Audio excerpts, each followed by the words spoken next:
In this video we'll go over the equipment that's used inside the cab of the truck. So this vehicle here is a Hino 300. It's the double cab that featured in our last video, and we'll just go through the controls and what things look like so you have a bit of an idea on what to expect when you come to give this a go for yourself. Okay, alright, so this particular truck has a couple of RTs or radio telephones. So our drivers use these to communicate between each other by talking into the handpiece there. So you'll often have instruction from that lead vehicle on what to do next, and then you would hold that and reply to them. And in that way we have a kind of instant form of communication where we know what's going on at all times, which is a pretty critical thing when it comes to safety.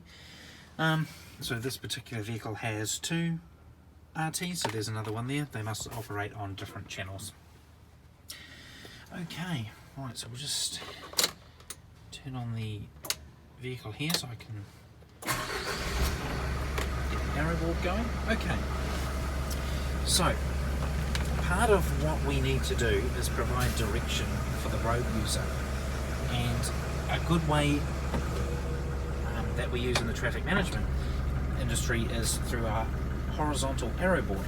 So we have one of these fitted to the back of this truck, and we'll show you kind of some of the controls, and then we'll have a look and actually see what that looks like to the road user at the back. So this particular unit is a Wanco. There are several different versions on the market, but they all have the same functions. So although your unit might not look like this, there are some that have different buttons or switches. All the display messages should all be the same. So we can start by turning this unit on here, top switch. So straight away you'll have noticed we've had some LED lights shown up here.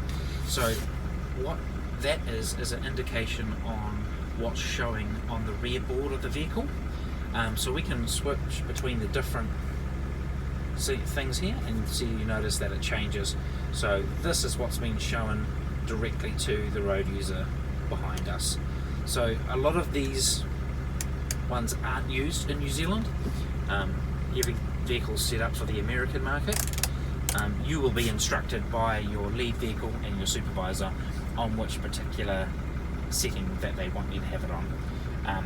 Usually as a shadow driver you'll just use the 4 dots, which we also call caution.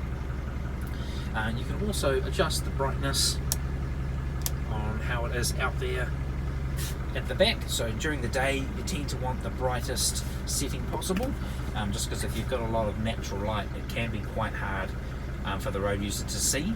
At night we don't need the brightness as high because there's not a lot of natural light.